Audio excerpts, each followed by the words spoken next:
안녕하십니까. 네, 아주 찬양이 넘치는 저녁인 것 같습니다. 중고등부 학생회를 하면 찬양 시간에 학생들이 찬양을 안 불러서 교사들이 선곡을 하곤 하는데, 함께 이렇게 찬양 드리는 것이 좀 너무나 감사한 것 같습니다. 제가 새해가 밝은 지 이제 얼마 되지 않은 것 같은데 벌써 5월이 끝나가고 더위가 오고 있습니다. 성도님들은 어떤 한 해를 보내고 계신가요? 혹시 잠시 멈춤이라는 단어 기억하시나요? 지난해 코로나로 인해서 이런 사회적 거리두기가 생기기 시작할 때 시행했던 그 캠페인 이름입니다.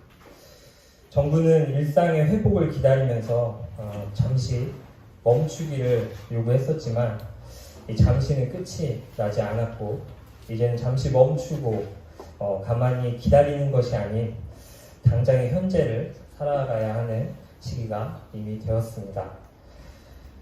백신 접종자에 한해서 마스크를 쓰지 않는 또 인원 제한 대상에서 제외한다는 발표가 오늘 있긴 했는데 이런 지금 현재 접종률을 감안했을 때 상황이 이렇게 당장 변할지는 잘 모르겠습니다. 근데 개인적으로 올 한 해를 돌아보면서 다른 것보다 모이는 것이 멈추지 않아서 정말 다행이고 감사가 되어서 또 앞으로도 멈추지 않을 것을 기도하면서 오늘은 제가 경험한 모여서 교제하는 것에서 오늘 유익에 대해서 나누기를 원합니다. 모이는 것에 대해서는 좀 여러 방법들이나 또 많은 이유가 있을 수 있고 무엇보다 먼저 교회에서 또 집회로 정한 이유가 있기에 우리는 먼저 순종을 해야 합니다. 그러면 이 시간에는 이 가운데 너무도 연약한 저에게 개인적으로 좀 많은 유익이 되고 또 감사가 되었던 부분들을 간증하도록 하겠습니다. 얼마 전 저희 잠실교회 청년회는 함께 어떤 것을 교제할지 논의를 했었습니다.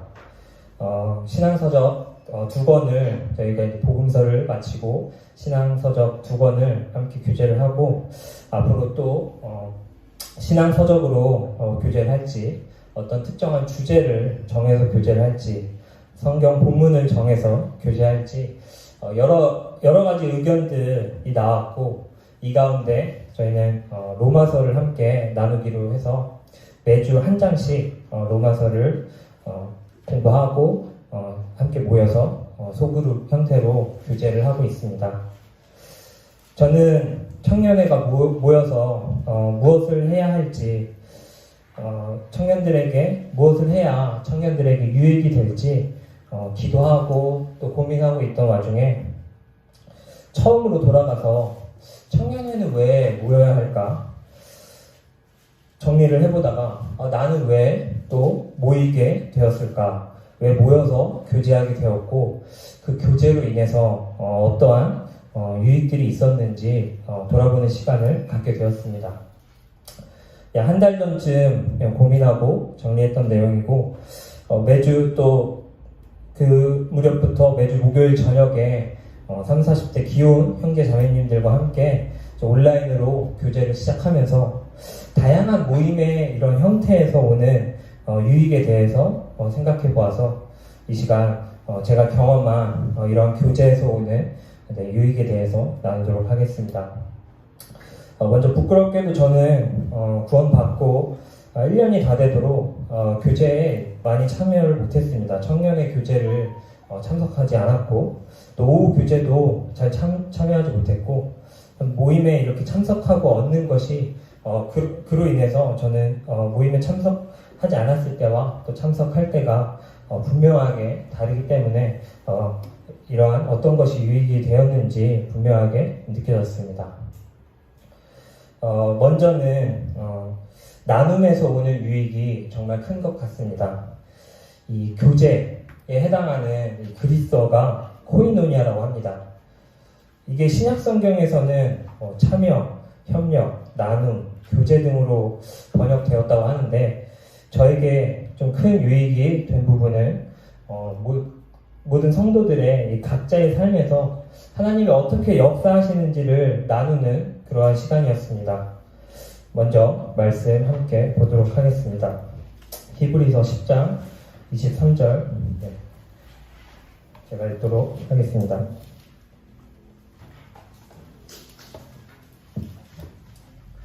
10장 23절입니다. 또 약속하시는 이는 믿으시니 우리가 믿는 도리의 소망을 움직이지 말고 굳게 잡아 서로 돌아보아 사랑과 선행을 격려하며 모이기를 패하는 어떤 사람들의 습관과 같이 하지 말고 오직 권하여 그날이 가까움을 볼수록 더욱 그리하자. 이 히브리서 10장 23절에서 말하는 우리가 믿는 도리의 소망은 다른 번역에서는 우리의 믿음의 고백이라고 이렇게 되어 있습니다. 저희는 모두 하나님의 놀라우신 은혜로 교회 앞에서 예수 그리스도를 믿는 믿음의 고백을 입술로 시인하였고 또 교회 앞에서 침례 예식에 순종하였습니다. 히브리서 기자는 이것을 굳게 잡고 서로를 돌아보아 사랑과 선행을 격려하라고 하고 있고 이것을 그날이 가까워질수록 더욱 그리하자라고 하고 있습니다. 그 위에 10절을 보게 되면 예수 그리스도의 몸이 단 한 번 영원히 드려짐을 통해 우리가 거룩히 구별되었노라 라고 기록이 되어 있습니다. 그렇다면 우리는 그저 관심사가 비슷한 사람들의 모임이 아니고 바로 예수 그리스도로 말미암아 거룩히 구별된 그리스도인들이 모인다는 것을 확인할 수 있습니다. 세상을 살다 보면 쉽게 이 믿음의 고백이 흔들리는 저를 또 보게 되고 연약한 저에게 모이는 것은 이 믿음의 고백을 붙잡을 수 있는 아주 중요한 역할을 하곤 했었습니다. 모여서 한 주의 삶을 나누고 살아가면서 겪는 일들을 함께 나눈 것 자체로도 큰 유익이 되고 많은 위로가 되는 것 같습니다.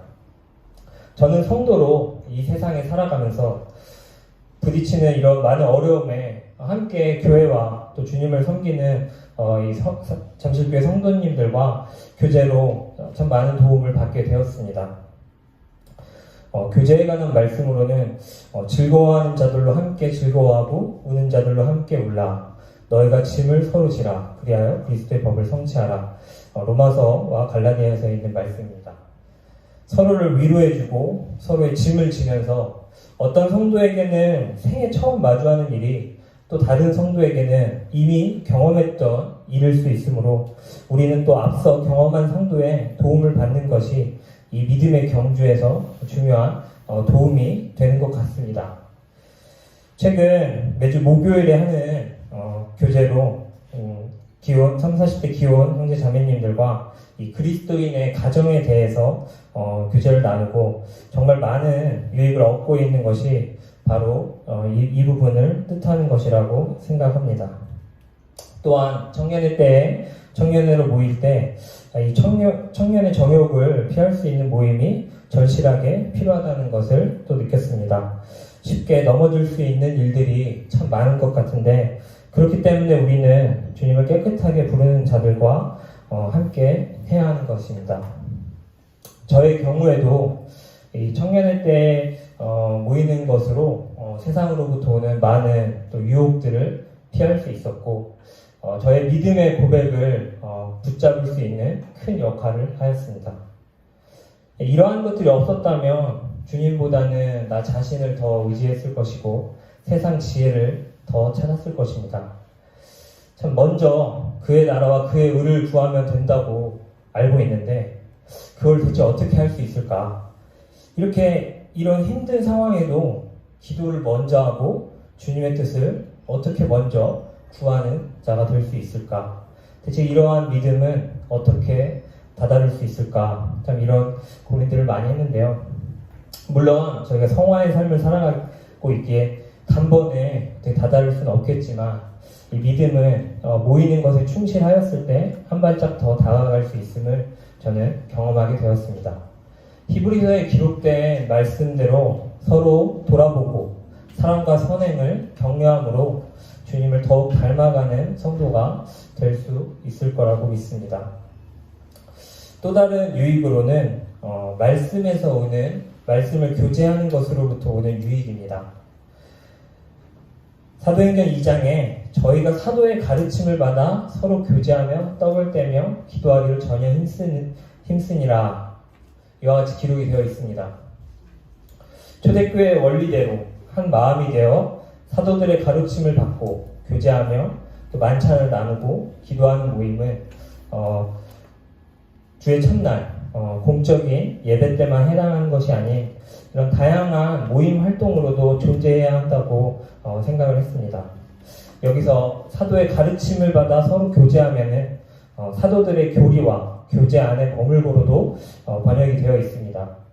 우리는 이렇게 하나님의 말씀을 통해 교리를 배웁니다. 성도로서 당연히 하나님의 말씀을 알아야 합니다. 모든 육체는 풀과 같고 사람의 모든 영광은 풀의 꽃과 같으니라. 풀은 마르고 그것의 꽃은 떨어지되 오직 주의 말씀은 영원토록 지속되나니 복음으로 너희에게 선포된 말씀이 이 말씀이니라. 그러므로 모든 악의와 모든 교활함과 위선과 시기와 모든 비방하는 말을 버리고 새로 태어난 아기들로서 말씀의 순수한 젖을 사모하라. 이것은 너희가 그 젖으로 말미암아 성장하게 하려 함이라. 베드로전서 1장 24절에서 2장 2절까지의 말씀입니다. 이 베드로서의 기자는 이사야서 말씀을 인용하면서 이 사람은 영원하지 않으며 하나님의 말씀은 영원하다고 말을 하고 있습니다. 그러므로 이제 새로 태어난 아기들로서 이 모든 악의와 모든 교활함과 위선과 시기와 비방하는 말을 버리고 이 말씀의 순수한 젖을 사모하여 이것으로 말미암아 성장하라고 기록이 되어 있습니다. 제가 2015년에 하나님의 인도하심으로 교회에 나오게 되었는데 당시 제 마음 가운데 있었던 생각은 어떤 교회를 다녀서 혹은 어떤 종교를 가짐으로 이 땅에서 잘 살고 싶은 그런 마음이 가득했던 것 같습니다. 왜냐하면 어렵긴 하지만 어떻게 살아가야 될지를 도저히 모르겠는 겁니다. 제가 2015년 1월달에 당시 방학이었는데 한 달가량 여러 국가를 여행을 하면서 하나님을 알아야겠다, 교회를 다녀야겠다라는 생각이 들었었는데 그 생각이 분명 신이 있지 않을까라는 생각에서 온 것 같습니다. 어떤 모든 자연과 세계 곳곳에서 벌어지는 이러한 일들이 이게 우연히 생긴 것도 아니고 사람이 만든 것, 누군가의 의도로 된 것이 아니라는 생각이 들어서 또 로마서 그 다음에 로마서 1장을 구원받고 봤을 때 하나님이 만드신 만물에 하나님의 영원하신 능력과 신성이 보인다고 되어 있는데 일단 당시 저는 일단 분명 어떤 신은 있겠구나 라는 생각이 들었고 창조주를 알면 창조주가 만든 이 세상을 더 잘 알고 더 잘 살지 않을까 단순하게 생각을 했었는데 이런 단순하게 제가 생각했던 거는 당시 생각했던 이 잘 산다는 것은 어떤 육신의 정욕과 안목의 정욕과 이생의 자랑이었습니다. 근데 성경은 먹든지 마시든지 하나님의 영광을 위하라고 하고 있습니다. 바로 이 땅에서 하나님의 영광에 참여하는 삶을 사는 게 잘 사는 것이라고 볼 수 있습니다. 이 잘 산다는 정의가 달라지긴 했는데 일단 저는 어떻게 살아가야 되는지에 대한 답은 찾게 되었습니다. 오직 우리의 시민권은 하늘에 있다고 성경은 기록되어 있고 우리는 하나님의 영광을 위해 살아야 하는구나. 보물을 하늘에 쌓아둬야 하는구나. 하나님을 기쁘시게 하는 삶을 살아야 한다는 것을 머리로는 이해를 했지만 그게 뭔지를 모르겠고 어떻게 해야 할지를 모르겠었습니다. 근데 시간이 지나고 보니까 구원받고 난 후 저의 삶은 온통 하나님의 인도하심이었습니다. 제가 연약하면 연약한 대로 주님은 저의 삶에서 항상 함께 하셨고 또 저의 그 걸음을 인도해 주셨습니다. 그래서 저는 제가 찾던 어떻게 살아야 하는지에 대한 일단 방향을 찾았습니다. 그리고 앞으로 나아가게 하는 건 바로 모이는 것에서 시작이 되었습니다. 일단 저희가 모이면 말씀을 듣습니다. 또 같이 말씀을 읽기도 합니다. 또 다른 성도님들의 간증을 통해 하나님의 말씀을 듣게 됩니다.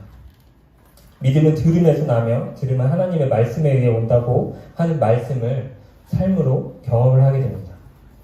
제가 모여서 말씀을 배우고 말씀으로 성장하는 이유 중 하나는 세상을 성경적으로 바라보고 성경적으로 분별해서 나아가야 하기 때문이라고 생각을 했습니다.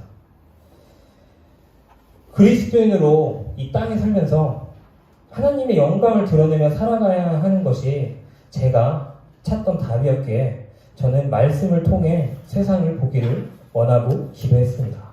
바로 성경적인 가치를 지키고 순종하면서 하나님의 영광을 드러내는 삶을 살아가야 하는 것을 바라고 있었습니다. 저희가 지금 가정의 달을 맞아 가정을 어떻게 지켜야 하는지, 자녀를 어떻게 양육해야 하는지 지난 몇 주 동안 배웠습니다. 또 코로나가 있기 전 저희가 마지막으로 다녀온 수양회에서는 그때 오신 강사님을 통해 세대를 이해하는 것에 대해 배우고 교사의 중요성과 자녀 교육에 대해서 배웠습니다. 또 2018년도 수양회에서는 그리스도인의 가정생활에 대해 들었었습니다. 당시 저는 그때 말씀이 참 좋았고 그 주일날 하는 말씀 시간에 고기를 굽고 있어가지고 말씀을 잘 못 들었었는데 결혼을 하고 나서 이 말씀을 꼭 다시 들어야겠다 생각을 하고 이번 기회에 다시 생각나서 듣게 되었습니다. 최근 교회에 새로운 가정이 많이 생겼는데 이때 말씀을 들어보면 참 좋을 것 같다는 생각을 했습니다. 또 지난해 한 형제님께서는 그리스도인은 선거에 대해서 어떻게 바라봐야 하는지 또 수요집회 단을 통해서 교제를 나눈 적이 있습니다. 그리스도인은 직장에서 그리스도인의 양심을 지키고 주님을 드러내고 원만한 사회생활을 할 수 있을까? 그리스도인은 이 나라의 경제와 또 정치를 어떻게 바라봐야 하고 어떤 것이 성경적인 정치와 경제적인 관념일까? 계속해서 새로운 기술들이 나오고 세상은 변하는데 성경적인 가치관으로 바라보는 것은 과연 무엇일까? 저는 결혼 생활도 처음이고 직장 생활도 그렇고 처음 겪는 일이 너무 많고 앞으로도 계속 그러할 텐데 어떻게 살아가야 하는지 다 알 수가 없습니다. 그런데 그리스도인의 가정생활, 그리스도인의 선거 참여, 그리스도인은 어떻게 이런 직장 생활을, 사회생활을 해야 하는지 전했던 형제님들은 세상의 지혜를 전하신 것이 아니라 하나님의 말씀을 전했습니다.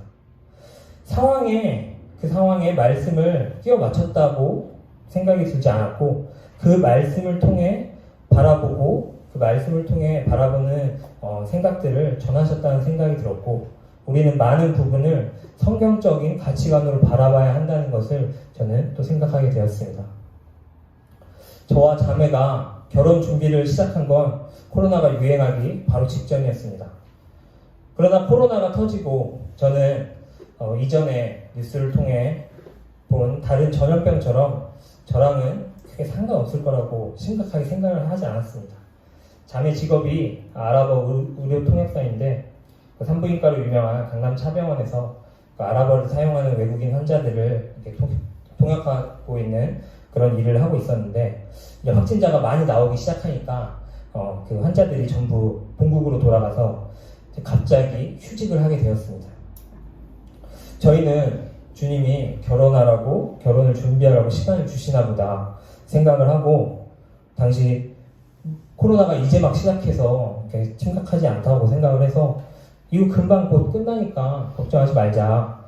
그리고 심지어 신혼여행 당연히 외국을 가야지 하면서 미리 비행기표도 알아보고 그렇게 예약을 해놓자고 계획을 하고 있었습니다.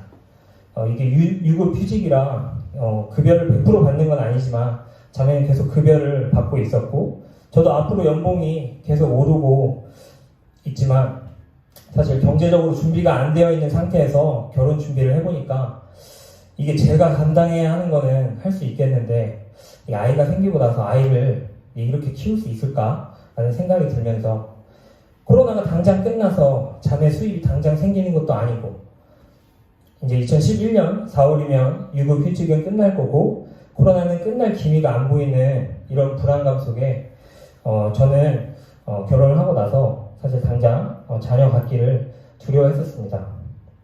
구원받은 성도로서 성경적인 가정을 꾸려나가고 성경적인 출산과 성경적인 양육을 분별해야 하는데, 저는 성경적인 가치관으로 이것을 바라보고 있었던 게 아니라 지극히 세상적으로 바라보고 있었습니다.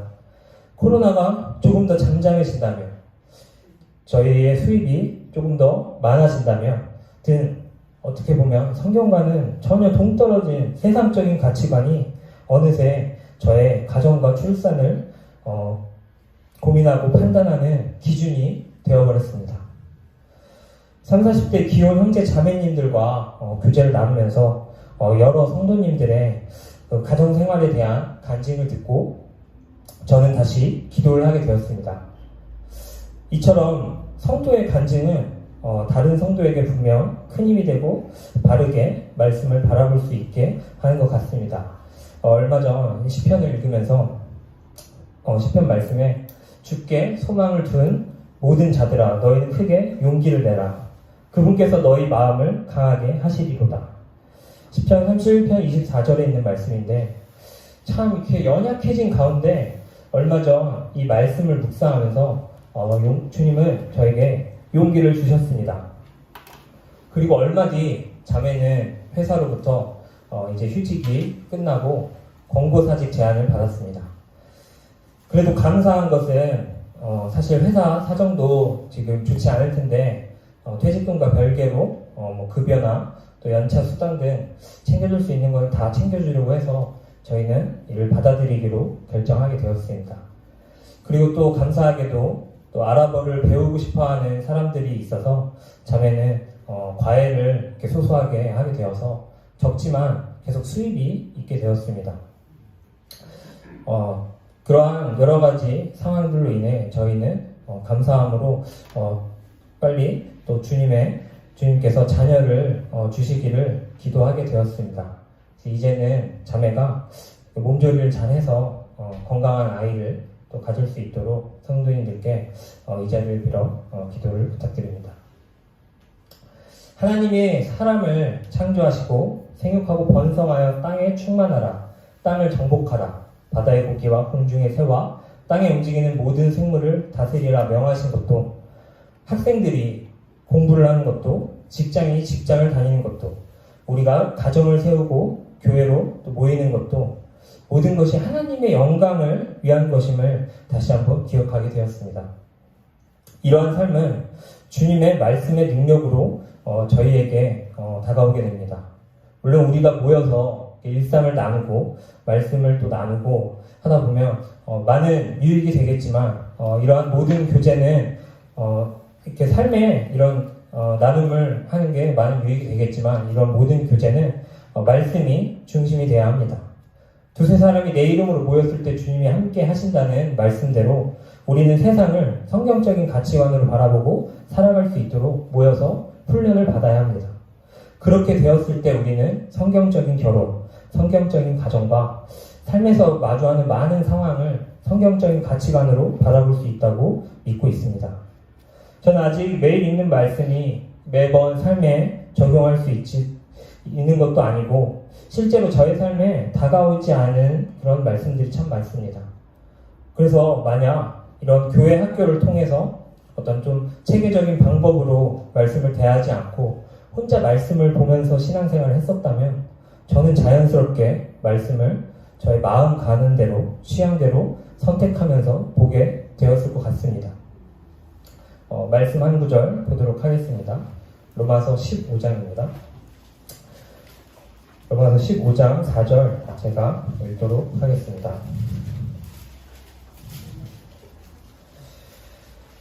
무엇이든지 전에 기록한 바는 우리의 교훈을 위하여 기록된 것이니 우리로 하여금 인내로 또는 성경의 안위로 소망을 가지게 함이니라. 성경은 무엇이든지 전에 기록한 바는 우리의 교훈을 위한 것이라고 말하고 있습니다. 성경 전체로 세상을 바라볼 수 있도록 우리는 성경의 모든 부분을 배우기 위해 함께 모여서 배우고, 이로 인해 얻는 유익은 저 개인적으로도 이러한 다양한 형태의 모임에서 얻는 가장 큰 유익 중 하나인 것 같습니다. 그 다음으로 제가 생각했던 이런 모임에서 얻는 유익 중 하나는 바로 다음 세대를 위한 것입니다. 지난주 수요 집회 때 이 주제로 전해진 말씀으로 모든 성도님들 공감하셨을 거라고 믿습니다. 당시 전하시는 형제님은 수동적인 다음 세대에게 주님이 주시는 것이 과연 많을까라고 질문을 던졌습니다. 디모데후서에서 바울은 디모데에게 너는 진리의 말씀을 바르게 나누어 내 자신을 하나님께 인정받은 자로 부끄러울 것이 없는 일꾼으로 나타내도록 연구하라고 말하고 있습니다. 가정에서 아이에게 성경을 부지런히 가르치려면, 또 저희가 교회에서 맡은 사역과 관계없이 우리는 모여서 말씀을 배우고 훈련받아서 이러한 가정이나 또 직장에서나 어디에서나 주님이 쓰실 수 있도록 자라가야 합니다. 함께 모여서 교회를 섬기는 일에 참여하고 성도님들과 동역함으로 우리는 이러한 부분들을 배울 수 있을 것이라고 생각을 합니다. 그 다음으로 이 모임을 통해서 얻는 유익은 바로 기도입니다. 기도함으로 저희는 모임을 통해 많은 유익을 얻는 것 같습니다. 이러한 교제를 통해서 우리는 기도 제목을 나눌 수 있고 함께 기도를 할 수 있습니다. 작년에 저는 양육반을 하고 있었는데 결혼을 준비하면서 겪는 여러 가지 힘든 것들을 양육반 성도님들과 함께 나누고, 이를 위해 모두가 함께 기도해 주신 것을 주님은 들어주셨습니다. 그러므로 우리는 함께 기도해야 합니다. 사도행전 2장에서 말하는 이 초대교회의 모습이 교리와 교제와 만찬을 나누는 것과 기도에 힘쓰는 것이라고 기록된 대로 기도는 정말 모이는 것의 중요한 부분임을 알 수 있습니다. 우리가 함께 기도하는 것이 정말 저희 삶에 큰 힘이 된다는 것을 여기 계신 성도님들 모두 여러 번 경험하셨을 것이라고 믿습니다. 이렇게 모여서 할 수 있는 것들은 너무나 많습니다. 분명 이 외에도 찬양, 또 섬김, 봉사 등 다양한 것들이 있습니다. 그렇기 때문에 무엇 하나 저는 더 중요하다고 할 수도 없고, 또 각자에게 유익이 되는 부분은 다르다고 생각을 합니다. 하지만 어찌되었든 그 어떤 이유로도 모이는 것이 멈추면 안 된다는 것은 분명한 것 같습니다.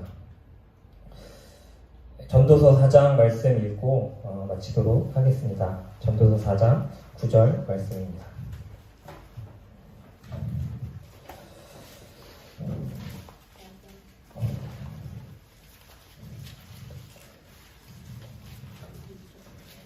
전도서 4장 9절 제가 읽도록 하겠습니다. 두 사람이 한 사람보다 나으면 저희가 수고함으로 좋은 상을 얻을 것이니라. 혹시 저희가 넘어지면 하나가 그 동물을 붙들어 일으키려니와 홀로 있어 넘어지고 붙들어 일으킬 자가 없는 자에게는 화가 있으리라. 두 사람이 함께 누우면 따뜻하거니와 한 사람이면 어찌 따뜻하랴. 한 사람이면 패하겠거니와 두 사람이면 능히 당하나니 삼겹줄은 쉽게 끊어지지 아니하느니라. 주님의 이름으로 모이는 이 모든 형태의 모임이 폐하여지지 않고 함께 더 풍성한 주님의 은혜를 경험하는 이런 모임이 계속되기를 주님께 기도하며 부족한 또 저에게 귀한 시간 허락해 주신 주님과 성도님들께 감사드리면서 이상 마치도록 하겠습니다.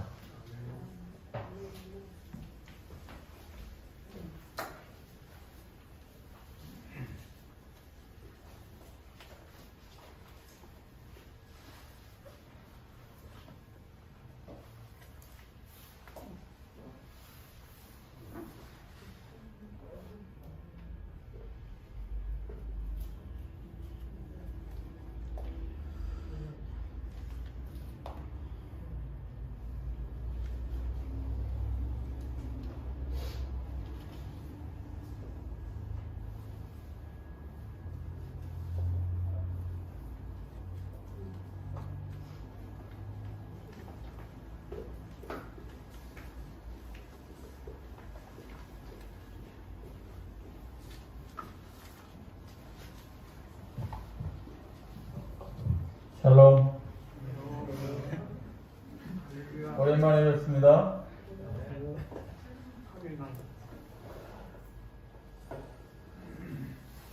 수요일 그 집회 늘 참석하지 못해서 마음이 무겁고 또 성도님께 죄송하기도 하고 한 6개월 정도 그렇게 이제 지났는데 아마도 수요 집회 늦게라도 이렇게 참석할 수 있지 않을까 생각이 됩니다.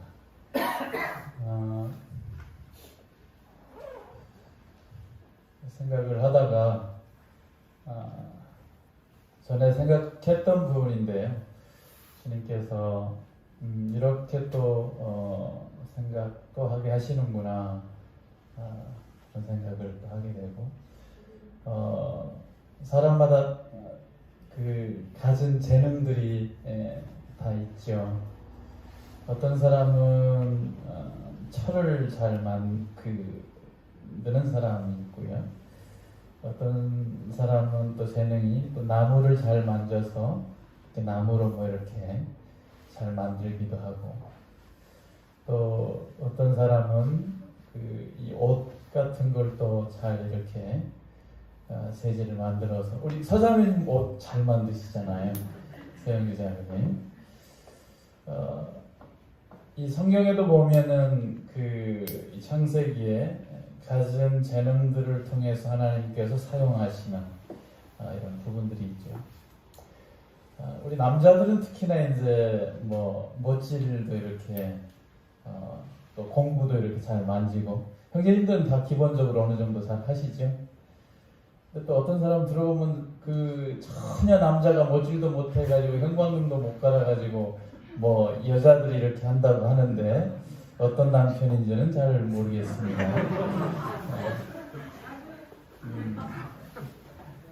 하나님들이 많이 웃으시는 거 보니까 저도 뭐 이렇게 한 가지를 잘 하지는 못하지만 이것저것 이제 이렇게 만지는 거를 이렇게 조금씩은 이렇게 합니다. 우리 대한 형제님은 지금 이제 그런 또 일을 하시기 때문에 이렇게 뭐 철로 이렇게 만들고 이렇게 거기에 또 이제 최고잖아요. 그래서 또 형제님께서 이 교회 가운데서 어떻게 섬기시는지, 또 부분 틈틈이 이렇게 빠지고 깨지고, 또 이런 부분은 제일 먼저 생각하는 게 우리 이대한 형제님 다 이렇게 뭐든지 하실 수 있다라고 이렇게 생각을 하고, 그래서 이대한 형제님을 많이 찾는데,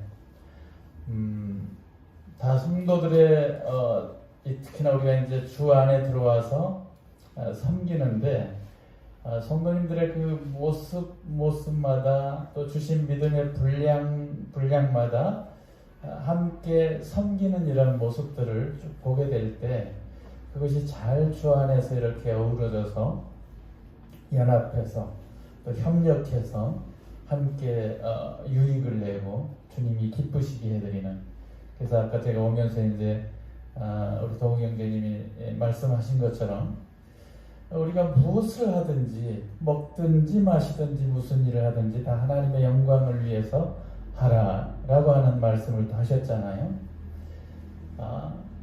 주 안에서 그런 것이 또 바른 마음으로 어떻게 우리가 하나님의 영광을 위해서 하는 것이 맞는가. 그렇다면 내가 하나님의 영광을 위해서 잘 이렇게 하지 못하고 있는 부분이 어떤 것일까? 그러면서 이제 한 가지 생각이 되어진 것이, 저희 집이 이제 많이 노후가 됐어요. 그래서 이제는 자매도 이제는 도저히 못 버티겠다, 이사를 좀 가야 되겠다, 이런 생각을 하고 있고, 함께 또 아들들이랑 주님, 저희들 이사갈 집을 주십시오. 돈은 많이 없는데 원체 이곳이 비싸니까 좀 싼 데로 그래도 좀 해서 그런데 이사를 가야 되겠는데, 주님, 저희가 예배당 가까이에 가서 살기를 원합니다. 예배당 가까이에 올 수 있도록 그런 집을 주십시오. 그러나 저희들이 돈은 많이 없습니다. 이렇게 기도를 하고 있습니다. 그러면서 저희 집에 이제 그 문제들이 하나하나씩 이렇게 일어나기 시작합니다. 어떤 때는 저것이 고장나고, 어떤 때는 저것이 고장나고, 어떤 때는 부엌에 지지난주에는 제가 부엌 싱크대가 작년부터인가 서서히 이렇게 막 이제 문제가 되는 거예요. 싱크대를 처음에 저희가 이사 올 때 새 것으로 이렇게 이제 받은 것 같은데 자꾸 이제 부풀어 나고 물로 인해서 물이 어디서 새고 있어서 그 밑에 이제 썩는 거죠. 예, 스며들어서. 근데 물이 어디서 새는 줄 알아요. 근데 보니까 이제 밑에서 계속 새고 있었던 거죠, 물이. 예, 수도 이제 배관을 통해서 이제 잠금 장치도 있고, 그런데 결국은 보니까 이제 싱크대 이렇게 이제 있는 그곳에서 이 싱크대 이 수도관 자체가 노후가 돼서 새고 있었던 거예요. 그러다 보니까 밑으로 점점 이제 흘러나와서 오래도록 이렇게 됐으니 밑에가 다 썩어 지는 거죠. 이렇게 기계도 이 수도꼭지 배관 자체가 노후되면 어느 부위든 이제 이렇게 많이 계속 사용하잖아요. 우리 예배당도 마찬가지입니다. 그래서 결국은 이제 그 인터넷을 통해서 빨리 대처를 해야 되니까 그거를 이제 주문을 했습니다. 그래서 집에 와서 왔더니 아들들이 벤치를 만질 줄 알아, 망치를 만질 줄 알아, 정치는 만질 줄 안 돼요. 근데 엄마는 못 믿어. 엄마는 못 믿는데 남편은 믿겠다라는 거예요. 그래서 그걸 고스란히 그대로 놔두니 제가 이제 금요일날 일 마치고 와서 보니 그 저녁에 작업을 이렇게 이제 하게 되는데 이제 저도 허리가 허리인지라 근데 목도 잘 안 움직이지 어깨도 안 좋지 그런데 싱크대 밑에 머리 놓고 그거를 풀어집니까? 이게 확 낑겨가지고 잘 풀어지지도 않고 파이프 렌치로 이렇게 해서 풀어보려고 해다가 진땀을 빼고 해서 어떻게 서너 시간 해서 어쨌든 작업을 했어요. 작업을 해서 그거를 했는데 다행히 제가 그걸 고쳤다는 거 아니에요? 안 신기하죠? 근데 그거는 약과입니다. 제가 여기 이사 와서 변기 2개를 다 뜯어가지고 변기 작업을 해서 이렇게 변기도 뜯어가지고 이제 그 하수구랑 연결을 하고 맞추고 변기가 이쪽으로 돼 있어서 불편해서 이렇게 틀어서 변기를 해서 다 옮긴 적도 있고요.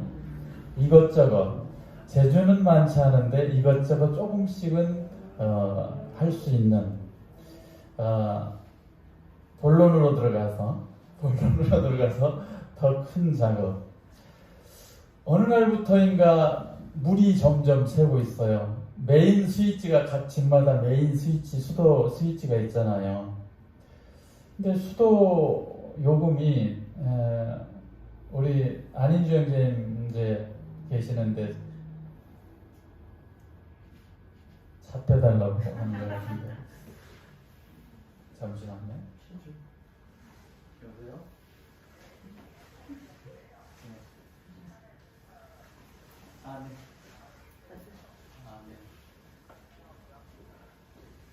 차들이 네, 알겠습니다. 차가 몇 대 교회 차가 있는 것 같은데 안에 있는 차는 나가야 됩니다.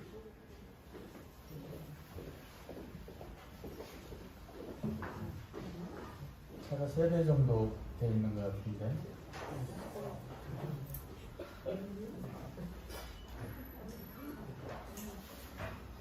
이게 참 불편하죠. 어떤 수요 집회 같은 때 좀 생각해 주셔서 안에 차를 있으면 좀 빼주시면 좋은데 좀 그런 것까지 또 저희들이 이해를 해달라고 하기는 또 무리가 있습니다만 주차 문제에 있어서 그래도 예전에 저희들이 저쪽에 살다가 이쪽에 왔을 때는 훨씬 더 이게 편리하죠. 감사하기도 하고요. 주일날 또 길에도 또 차를 댈 수가 있고 그래서 수도 전용 이제 메인 스위치가 있는데 안진 형님 얘기 말씀드렸죠. 오래전에 제가 이제 그 형제님 댁을 자주 이렇게 방문한 적이 있는데 자매님이 참 이 금검 전략이 이렇게 이제 참 몸에 배이셨고 수도 예를 들어서 수돗물도 굉장히 이렇게 아끼셔서 이렇게 이제 사용하시는 그 모습을 제가 이제 기억이 있는데 그래서 저희 집도 수돗물을 많이 안 쓰는 편이거든요. 그래서 이제 어쨌든 전략하려고 하는 어떤 이런 마음으로 아끼려고 하는데 아니 수도 요금이 3개월에 한 번씩 내나요? 양자는 2개월에 한 번씩 내는데 2개월에 저희들이 때로는 만 얼마, 2만 얼마, 뭐 많아야 3만 원 안짝으로 이렇게 내는 수도 요금이 언제부턴가 이게 점점 늘어나는 거예요. 그리고 8만 원, 10만 원. 이게 뭔 일이야? 이게 수도 요금이 계속 수도 요금이 이렇게 많이 나오는데 이게 문제가 있잖아요. 근데 그 문제가 어딘지 이렇게 모르는 거죠. 그래서 이제 이상하다 해서 그래서 이제 이 수도 이 꼭지 이게 문제가 있는지 그래서 이제 다 확인을 해봐도 근데 보니까 이제 샤워기 이쪽에서 이제 물이 툭툭 한동안 이제 떨어져서 이것 때문에 이 수도 요금이 많이 나오나 보다 그래가지고 그것도 갈았어요. 갈았는데 그 다음에 또 나오는데 수도 요금이 또 더 많이 나오는 거예요. 그래서 최종적으로 이렇게 봤더니 어디였게요? 변기에서 이 변기도 이제 노후가 돼가지고 변기 안에 부속품들이 있어요. 이렇게 물을 내리면 밑에서 이제 이 구멍이 있는데 거기 막아주는 구멍이 있는데 그 까만 이제 고무 바킹 하얀 거나 이런 고무 바킹들이 있는데 그게 노후되면 물이 계속 변함없이 쉼없이 뭐 하루가 가도 10일이 가도 세월이 계속 흘러 그럼 24시간 만약에 샌다고 그러면 이렇게 나오는 거예요. 수도 요금이. 이거를 이제 그래서 아무리 메인을 잠궈봐도 잠그니까 이제 이 모터가 안 돌아가는 거야. 푸니까 계속 밤이 맞도록 이렇게 돌아가고 하루 종일 돌아가는 거 아니에요. 우리 변기 내리지도 않는데 이렇게 해서 이제 원인을 찾았어요. 그래가지고 이제 또 이제 인터넷 통해서 부속을 다 주문해가지고 갈았어요.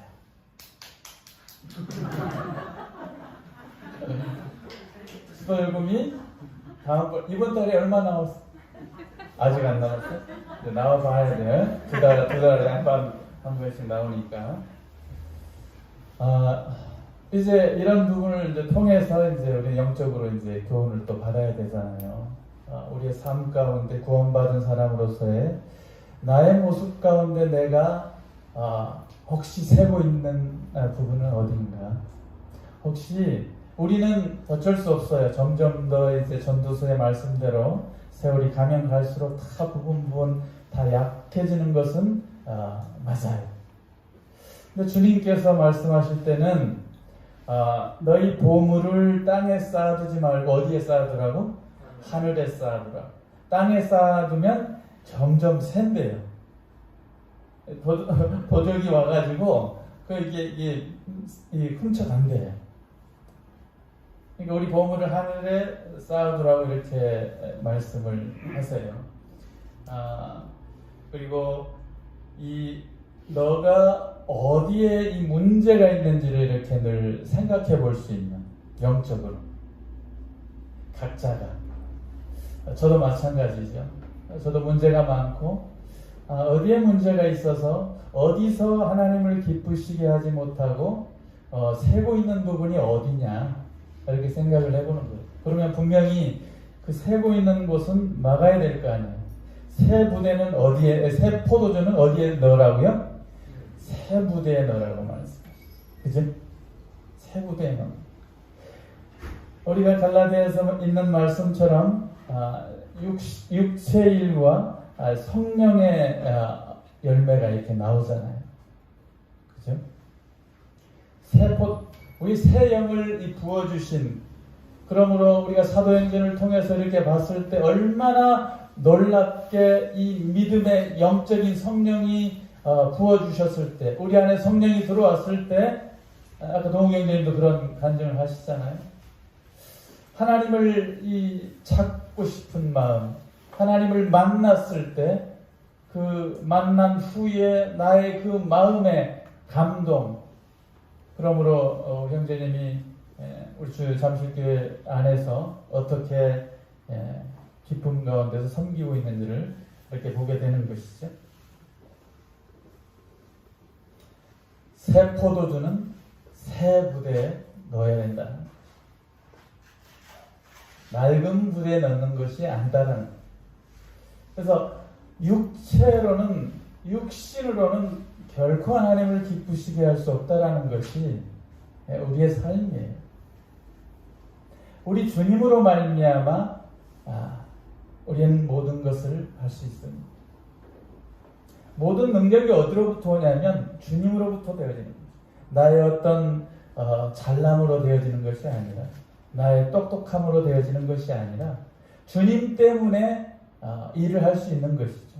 주님 때문에 이러한 것들을 가능케 하는 거예요. 주님 때문에 우리가 기쁨으로 감사함으로 섬길 수 있는 것이죠. 늘 그래 왔고요. 저도 그래 왔고요. 현재 자녀님께서도 그렇게 하시는 거죠. 자, 한 말씀 볼까요? 마태복음 9장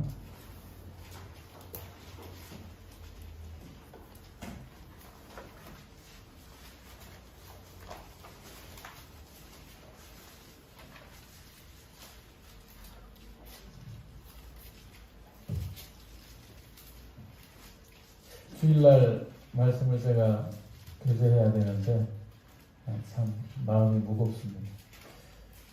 그런데 그 시간 가지고 안 될 것 같아서 그 다음 주일날까지 제가 해야 되는데 더 무겁습니다. 기도해 주세요. 마태복음 9장 17절에 이렇게 말씀하십니다. 새 포도주를 낡은 가죽 부대에 넣지 아니하나니 그렇게 하면 부대가 터져 포도주도 쏟아지고 부대도 버리게 됩니다. 새 포도주는 새 부대에 넣어야 둘이 다 보존되리라. 새 포도주는 새 부대에 넣어야 된다라는 말씀을 이렇게 하십니다. 제가 수도관이라든지 어떤 이런 고치는 것들을 통해서 주님이 생각하게 하셨어요. 너는 그런즉 이제는 그리스도 안에 있으면 새로운 피조물이라 이렇게 말씀하시죠. 그리스도 안에 있으면 새로운 피조물이고 새 사람이 되었고요. 영으로 말미암아 이제 다시 태어난 이 놀라운 하나님의 자녀들이 되었지요. 그러므로 이제 주님 앞에서 새롭게 변화된 이 삶 가운데서 주님을 바라보면서 주님을 소망하면서 살고 있습니다. 얼마나 우리는 위대한 사람들인가요? 얼마나 대단한 사람들인가요? 세상에서는 봤을 때 보잘것없는 사람들처럼 보이지만 하나님께서 인정해 주시는 하나님의 권세를, 권능을 입은 놀라운 사람들이죠. 그래서 저희들이 어떤 이런 모든 것들이 보잘것없다 할지라도 하나님 편에서는 위대한 것. 그러므로 자긍심을 가지고 우리가 걸어갈 수 있는 것이죠. 힘을 내십시오. 새 포도주는 새 부대에 넣어야 된다는 것을 말씀하시면서 곰곰이 한번 생각해 보시기 바랍니다. 나의 삶 가운데 내가 걸어가고 있을 때, 내가 이러한 믿음의 삶을 살고 있을 때, 내가 행여 어떤 부분에서 연약한 부분이 있어서 혹시 새고 있는 부분은 없는지, 그러면 막아야 될 거 아니에요? 닫아야 될 거 아니에요? 그죠? 고쳐야 될 거 아니에요? 내 영적인 삶 가운데 내가 가고 있는 길이 잘못되었다면 주님께서 늘 우리에게 용기를 주세요. 힘을 주세요.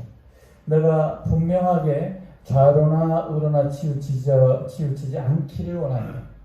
주님은 우리를 붙드시고요. 주님은 우리를 늘 함께 하시고요. 늘 내 편이 되어주셔서 나를 붙드시고 나에게 힘과 이 방패가 되어주시는 놀라우신 하나님이시잖아요. 그 하나님께서 이런 부분을 통해서 너는 어디가 지금 새고 있니? 혹시 많이 새고 있는 부분이 있다면 빨리 막아라. 빨리 고쳐라. 이런 생각을 해주셨습니다. 우리가 주님이 정말 기쁘시게 해드리는 이 믿음으로 하나님을 기쁘시게 해드리기를 원하십니다.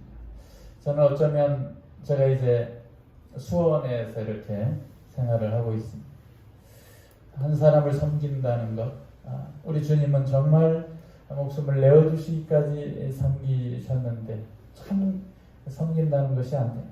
성도님들 섬긴다는 것, 어린 작은 지체라 할지라도 귀하게 여기고 섬긴다는 것, 이게 잘 되지 않습니다. 행동으로도 그렇지만 마음으로도 그렇습니다. 이런 저의 이제 모습을 통해서 그렇다면 그런 부분에서만은 새지 않기를 바란다. 이 주님의 마음이시잖아요. 주님이 우리를 다 내어주시기까지 섬기셨던 것처럼 작은 부분이라도 내가 그렇게 섬기기를 원하는 이런 마음이 우리들에게 있잖아요. 왜? 새로운 사람들입니다. 영적인 생명의 사람들이니까. 그래서 잘 섬기시는 분들을 뵈면 그렇게 본받고 싶고 따라가고 싶고, 그런데 어떻습니까? 우리의 길 가운데 어떤 부분이 좀 새고 있습니까? 또 많이 새서 그런 것들을 캐치를 하지 못하고 있다면 빨리 캐치할 수 있도록 주님 지혜를 주십시오. 그러면 제가 빨리 찾아서 그거 막겠습니다. 내가 막아야 됩니다. 안 그렇다면 이사 가야지. 이사 가는 게 중요한 게 아니라 근본적으로 그 원인을 잘 찾을 수 있는 지혜와 명철이 필요합니다. 하나님은 나를 사랑하기를 이렇게 늘 원하고 계시죠. 하나님이 우리를 그렇게 사랑하십니까? 그래서 여호와를 경외하는 것이 참 지혜로운 것이고 명철한 것이고, 그래서 주의 말씀하신 그 말씀에 제가 그 명령에 잘 따라서 준행하며 순종하겠습니다. 하나님, 이런 부분에 있어서 제가 잘 걸어갈 수 있도록 도와주십시오 하며 그런 생각을 했습니다. 한 가지 더 시간이 또 집에 왔더니 제가 서재로 쓰고 있던 방에 왔는데 문이 잠긴 거예요. 미쳐. 왜 그 문이 잠겨? 그런데 제가 그 문은 항상 이 아령으로 항상 닫히지 말고 이렇게 고여놓거든요. 근데 주영이가 그 방을, 주영이죠. 주영인가, 주찬인가. 어쨌든 나가면서 그 문을, 그 기구를 치워놨나 봐요.